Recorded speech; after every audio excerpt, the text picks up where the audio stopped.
Find out on how to be good with money. That's tonight at 8:30. Now on RTE1, we join Eileen Whelan for the 1 o'clock news. Hello and welcome to the 1 o'clock news. The headlines this Thursday lunchtime. Taoiseach says lockdown restrictions to continue until Easter as more countries are added to mandatory quarantine list. We have a vaccination programme rolling out that will give greater protection. So while that's rolling out, it makes sense that we would be cautious in terms of reopening society. Relief for parents and children as thousands of special schools reopen for the first time this year. And US impeachment trial sees dramatic footage of Capitol storming, and here's that Donald Trump directly provoked the rioters.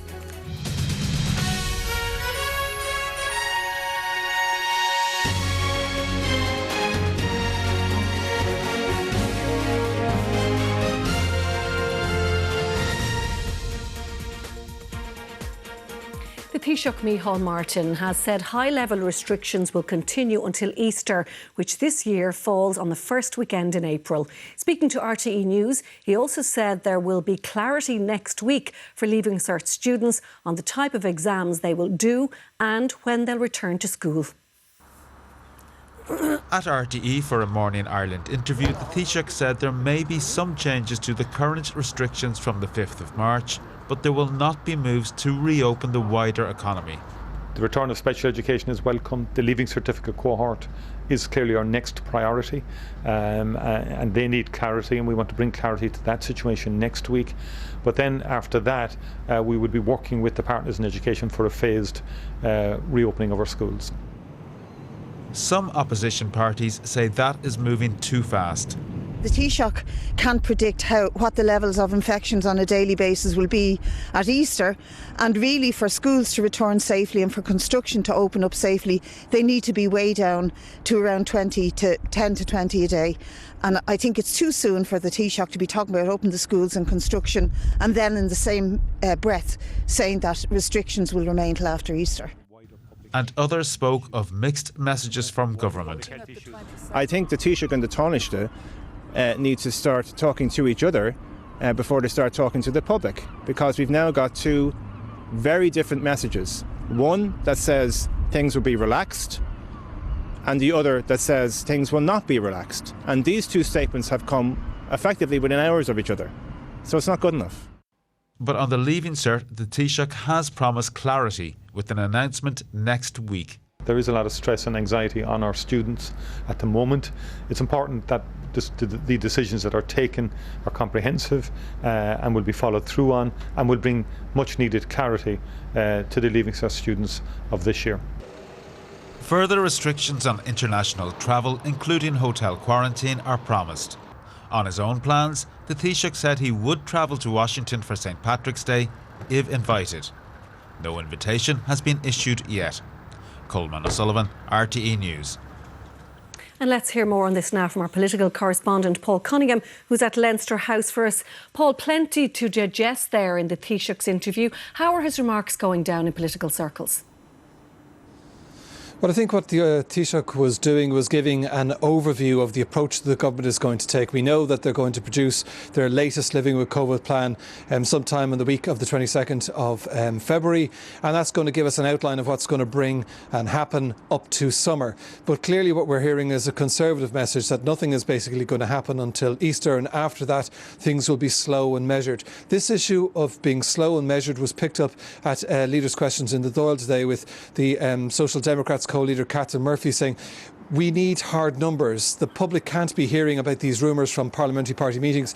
They need to have a clear insight of what the government wants to do and the data and the milestones that it's going to use, which will allow it to further open up the economy. It was the Taoiseach, the Leo Varadkar, who was in the hot seat today, and he replied that the advice the government was getting from NEFIT was to not use one or two criteria, but that it had to be a much wider assessment when it came to the economy. So it doesn't seem as if we're going to get say, an indicator that if less than 100 people are in ICU, then we're going to open up the economy, or if the number of infections is down by a certain level, then we're going to open up non-essential retail. It's going to be a very slow affair in which advice is going to be conveyed to government. They're going to have some form of prioritisation, and then that will lead us into a further widening economy if that is being allowed. So it's going to be a difficult one. You can see from the opposition party they don't believe they're getting a straight message. They believe there's conflicting answers being given by different parties, and I think the government is going to have to get on top of that to be able to explain to the public what it's doing and why it's doing it. All right, Paul Cunningham, thank you. Now, the number of patients with COVID-19 in hospital has fallen by more than 50% since the peak of the third wave in January. Today, there are 984 people hospitalised with the virus, compared with 2,020 on the 18th of January. Some 172 of these patients are in intensive care, down from a high of 221 last month.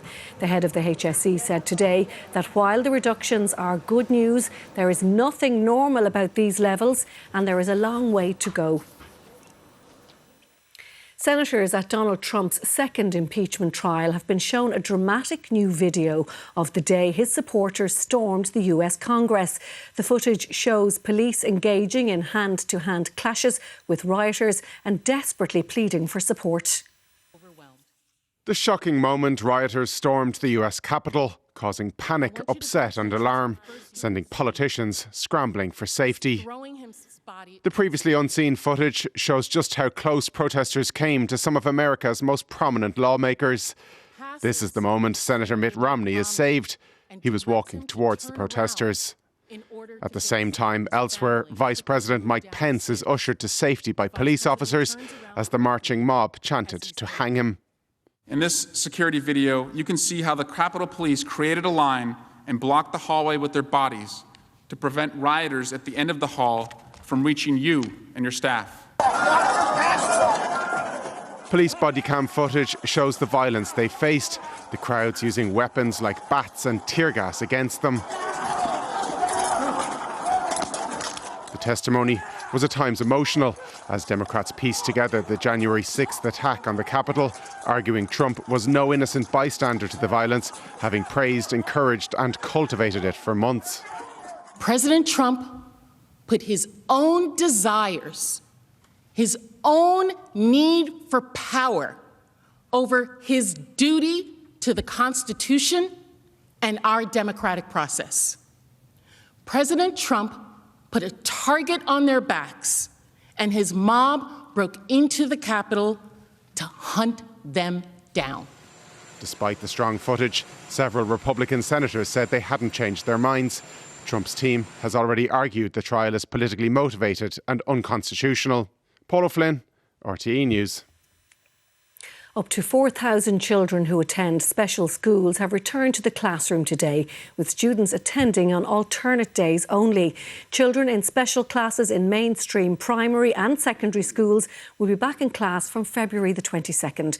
This morning, our Southern editor Pascal Sheehy visited Our Lady of Good Counsel Special School in Ballincollig in County Cork. Signs of familiarity, perhaps even normality, for returning pupils and their parents at Our Lady of Good Counsel's Special School in Ballincollig, Cork this morning. The school caters for 68 children aged from 5 to 18 with moderate intellectual learning difficulties. Good morning, boys. Among those returning were teacher Lorraine Desmond and her two boys, Alex and Rian, who are pupils at the school. We're so excited to be back to school and face to face. Of course, for me, there's a little anxiety as well because, you know, we don't know how it's going to go fully, but overall excitement. What? Noglig. Noglig, your teacher? Yeah. What else are you excited about? My friends. And what did you say this morning? What? Having lunch with your friends? Yeah. Despite the risk, parents and pupils were delighted that the school was reopening. I feel excited to back at school and I delighted. How do you feel today about him coming back? Delighted, thrilled. I'm on my holidays. Prayerfully. The day brought a mix of emotions for school principal Aisling Power. I am excited to be back. Certainly, this is where we had aimed to be, back in school. There is a lot of, anxiety. Also, I would have to say around the return, there has been over the last few weeks. But look, we're ready. There's been a lot of work done in the background to get us to this point.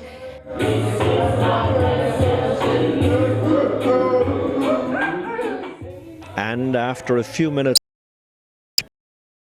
it was like pupils here were never away. Pascal Sheehy, RTE News, Ballincollig, Cork. And our education correspondent Emma O'Kelly is here in studio. Emma, some lovely pictures there of students, teachers, parents, really delighted to be back in school. Yes, Eileen, and certainly from what I've been hearing, the limited news I've received, that is a picture that has been replicated elsewhere as well. We've heard really numerous stories from parents, from families about what the closure meant for their children. Those pictures from Ballincollig were very calm and happy, but there has been a lot of stress and trauma brought to bear on families over the past weeks because children have been out of school. Children have regressed, they have lost hard-won skills, and in some cases their behaviour has deteriorated as well, their ability to regulate themselves. So it's been very stressful. It's come to an end for those children. The focus now is turning to the next group, the group of students with additional needs who are in mainstream schools but in special classes. They will return, Eileen, on February the 22nd. That is at both primary and, as of last night, second level too. So we know that, but beyond that we have the issue of other students, basically students with additional needs who are in mainstream classes. Their parents are crying out for a return. And of course, other students, the Leaving Cert cohort. The Taoiseach today saying that he really felt that next week was the time for Leaving Cert students to get clarity. So they'll be looking for that. I should say there are excuse me, there are a small number of students with disabilities who have not returned. There are some who are medically vulnerable whose parents have taken the decision to keep them at home. There's another cohort in the middle who are looking at today with a certain amount of trepidation, but I imagine that images that we saw there from Pascal's report will be reassuring and will cause other parents to decide that it may well be safe to send their children back. Yes, indeed. Emma, thank you very much. Now, the Dublin Circuit Criminal Court has been hearing the testimonies of 8 more victims who were sexually abused by an English teacher and rugby coach at a Dublin school in the 1970s and 1980s. 76-year-old John McLean of Casimir Avenue in Harold's Cross has admitted to sexually abusing 23 boys in the 70s and 80s at Terenure College. It's the second day of the sentencing hearing. Well, our crime correspondent Paul Reynolds was in court this morning and joins us now. Paul, we heard the harrowing statements yesterday from some of those victims and more today. What have you been hearing? Well, that's correct, Eileen. We see men in their 40s and 50s coming in one after another, some of them alone, some of them with their wives, and detailing the litany of sexual abuse that they suffered as children in Terenure College at the hands of John McLean, and also the lifelong traumatic effects that this has had on their lives. One of the victims says it's the subject that no one wants to talk about and no one wants to hear. One of them detailed the events in relation to what happened to him. He said he mightn't be able to remember what happened to him last week, but he distinctly remembers what happened to him more than 40 years ago, how McLean came into him when he was in Irish class, took him out, walked him across the yard, took him to a room under the stage in the hall in Terenure College and abused him there. He detailed how the Irish teacher tried to resist, tried to stop McLean, but he said McLean gave her a look, said something to her, and she backed away, and McLean was able to take him out of his Irish class. Other victims tell similar stories of they were abused in a locked office, some of them during drama, some of them during sporting events.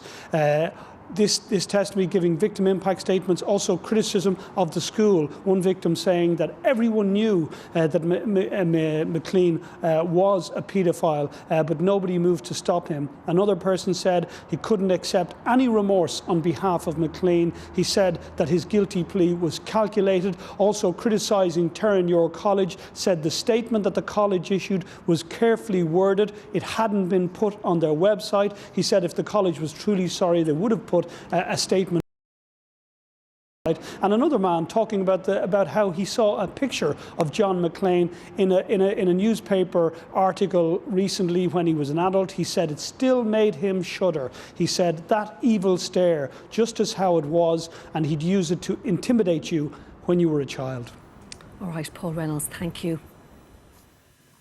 Now, status yellow warnings for snow, ice and strong winds have been issued, with sleet and snow set to sweep across the country over the next 24 hours. Snowfall is affecting road conditions across County Limerick, as well as in Thurles, Neenah and Tipperary town.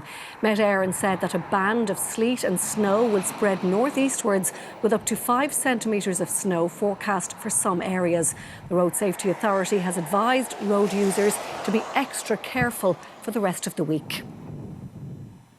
A €400 million investment to include a 150-bed hospital as well as over 200 housing units has been announced by Limerick City and County Council. The hospital is to be developed on a major portion of land significant to the Moyross estate, located on a stretch of roadway given the green light yesterday by Transport Minister Eamon Ryan.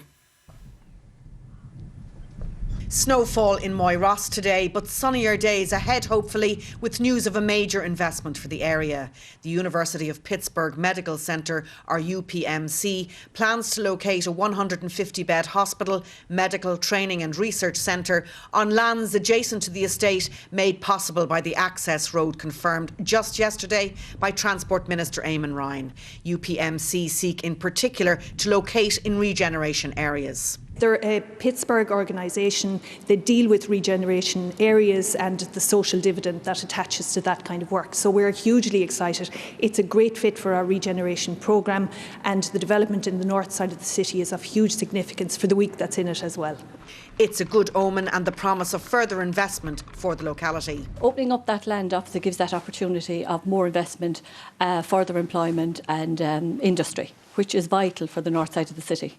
In addition, over 200 social and affordable houses will be located on 3 sites besides the hospital, along the riverfront in Thomond Gate and in the city centre. An estimated 200 jobs are expected during the construction phase.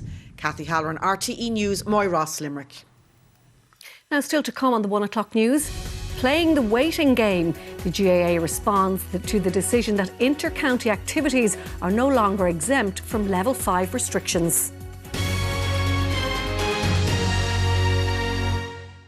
Today is your interview. I'm thinking about it for days. But now you need some clothes. Yeah, you need some clothes. With softener built in, a great call. Clean, stuffed and fresh, it does it all. Bold. Always believe in your goal. You've even got time to stroll. You are bold. Try Bold all-in-one pods for a brilliant clean with built-in softener. Always keep away from children.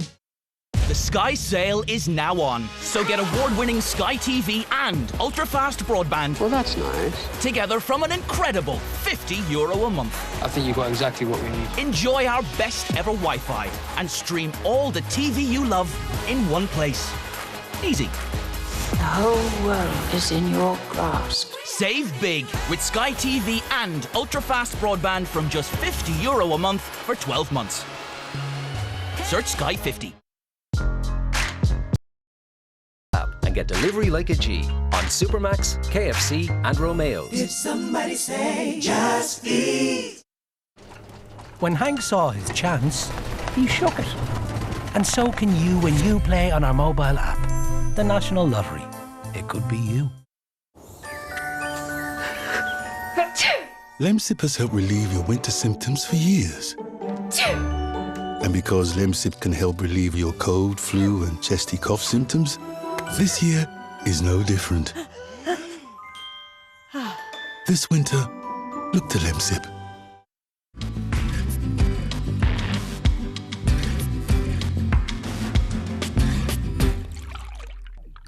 So here we come, here we come.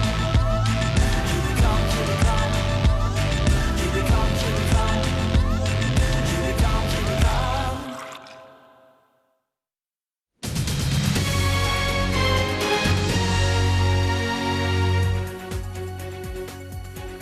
Welcome back to the 1 o'clock news. The Vice President of the European Commission, Maros Šefčovič, is travelling to London this afternoon for a meeting with Michael Gove, his opposite number on the EU-UK Joint Committee, which oversees the implementation of the Northern Ireland Protocol. Now, this protocol means that checks and controls need to take place on some goods coming into Northern Ireland from Great Britain. Last night, in a letter to Mr Gove, Mr Šefčovič accused the UK of failing to comply with the protocol across a range of areas and warned that a blanket relaxation of the rules of the protocol would not be possible. He was responding to Mr Gove's letter of last week, demanding sweeping changes to the agreement. Well, let's get more on this now from our Europe editor, Tony Connolly, who's standing by for us in Brussels. Tony, just how serious now is this row becoming over the Northern Ireland Protocol? It is a serious row, Eileen. Now, at the beginning of January, of course, Northern Ireland traders and retailers were trying to come to terms with the new controls and checks that the protocol brought about, and clearly there were serious difficulties here and there, some teething troubles apparently, you could put it that way. But all of that then shifted up a gear on the 29th of January when the European Commission gave itself the option of triggering Article 16 over the whole COVID vaccines issue. And that has really changed the nature of the discussions on the protocol because the UK said that had effectively changed everything and that we couldn't go back to analysing the protocol as we had before, and that there had to be sweeping changes. And those were contained in that letter Michael Gove wrote last week, the one you mentioned there. And then last night, Maros Šefčovič replied in no uncertain terms saying that, first of all, the UK wasn't complying with how the protocol should be implemented. And secondly, there couldn't be any kind of blanket derogations from some of the provisions of the protocol. So that sets this up for a fairly testy meeting this evening between both sides. Now, I think the European Union's view is, yes, we can look at pragmatic flexibilities here and there to make life easier, but we're not going to do that until the UK, for its part, starts to implement the obligations that it agreed to in an agreement between both sides last December. But of course, the politics around this in terms of the DUP, in terms of the British government in London, and of course the Irish government's role in this, which is trying to trace a narrow path between all of these different positions, are quite treacherous, and that's why this is potentially going to be a very difficult row to resolve. All right, Tony Connolly, thank you. Now time to go over to Petula for the business news. Petula. Thanks, Eileen. Good afternoon. Eir has apologised for poor customer service at the telecoms company over the past year. Eir faced severe criticism during the early stages of the pandemic as customers complained of having to wait a long time to have their calls answered. The company's chairman, David McRedmond, said customer care is improving. The company has invested in additional staff and systems which are beginning to have an impact. The company has hired 235 new customer agents since July and continues to recruit at its customer service centres in Cork, Limerick and Sligo. Ireland's overall GDP growth is projected to come in at 3.4% this year, according to the European Commission's latest economic forecast. GDP is set to reach 3.5% in 2022 on the back of strong consumption, exports and recovery in investment. The Commission said the government's extended income subsidy schemes continue to cushion the economic impact of the pandemic. It said the expected global recovery should also support strong growth in Ireland from the second half of 2021. KBC Bank Ireland has reported a net loss of €48 million for 2020 on the back of an exceptional impairment loss in the first half of the year due to the impact of COVID-19. The bank said it had granted more than 6,800 payment breaks on mortgages and loans for personal and SME customers. At the end of the year, 94% of these had rolled off the payment breaks. The bank reported a resilient year for mortgage lending, with new lending of over €1 billion for 2020. AstraZeneca has reported a 9% rise in sales in 2020. The pharmaceutical firm had revenues of $26.6 billion, with core earnings rising by 15% last year. It's forecasting similar increases in revenue this year. The London-listed company said its forecast did not include any impact from its COVID-19 vaccine. It'll report sales of the shot separately from the first quarter of 2021. AstraZeneca has pledged not to profit from the vaccine during the pandemic. Amsterdam edged ahead of London to become Europe's biggest share trading centre. Brexit has forced European Union investors to use platforms inside the EU. Exchanges in the Dutch capital traded €9.2 billion a day in January, more than London's €8.6 billion. Now let's take a look at the markets. The ISIC 20 index is 0.4% lower. ICG and Kingspan gained. Kerry Group and Bank of Ireland are both lower. In London, the FTSE index is up marginally, while the DAX in Frankfurt is 0.4% higher. The CAC in Paris is down slightly, while in Tokyo the Nikkei is closed for a national holiday. On the currencies, the euro buys 87.7 pence sterling and $1 and 21.2 cents. And that is the business news for now. Back to you, Eileen. Thanks very much, Petula. To sport now, and the GAA has responded to the government's decision that inter-county games are no longer covered under the current Level 5 exemptions for elite sports. Speaking to RTE News, GAA President John Horan said the association has an appetite to return but would not seek to rush the process. The GAA have an appetite to go back. Of course, everybody within the GAA family would love to be back playing games and training in the morning. But look, we've always acted with safety and responsibility as key tenets of our decision-making process. And that will remain. And that's why we're not in any rush to come back at the moment, because we don't feel it's safe or responsible. The virus is too virulent throughout society. The numbers are still too high. And we're not going to put our members or their families at risk in making any decisions like that in the short term. Well, let's talk to our GAA reporter, Damien Lawler, who's at Croke Park. Damien, we heard John Horan there saying the GAA is in no rush to rush the process. What's the mood in wider GAA circles? Well, the mood, Eileen, in wider circles is one of surprise, but the GAA remained defiant. On Monday last, they found out that inter-county would no longer be covered under Level 5 of the exemptions. Why is that? Because of the bubble effect. They were told that GAA players at inter-county level could not be expected to function properly and mix within the community as well. So with over 5,000 players involved at that level across 3 codes, it's been decided not to return to activity at the moment. However, the GAA say they would go back in the morning if it was safe to do so. They now plan, Eileen, to maybe gauge the mood at national level and try and lobby for underage children to go back training with their clubs in non-contact pods, which is crucial for everybody's well-being as well. And finally, while they admit to being creative and the need to be creative, they say they're committed to completing the master fixture programme of games for 2021 at both club and inter-county level, and that's big news here from Croke Park this morning. Eileen. All right, Damien Lawler, thank you.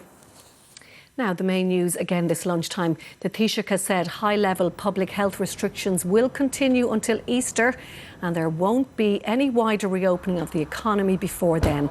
Speaking to RTE News, Micheál Martin also said that more countries would be added to the list for mandatory quarantine, which at present includes Brazil and South Africa. And that is Thursday's lunchtime news. From all the team, good afternoon.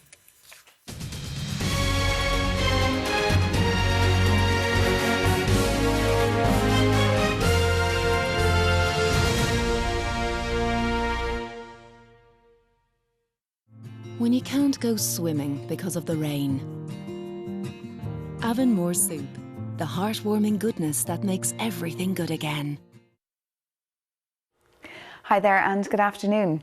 Well, there's a warning in operation until 8 o'clock tomorrow, and that's for rain, sleet and snow, with sleet and snow accumulations up to 5 centimetres in places, also strong winds. And with the rain, sleet and snow, there'll be poor visibility and hazardous conditions, so do take care.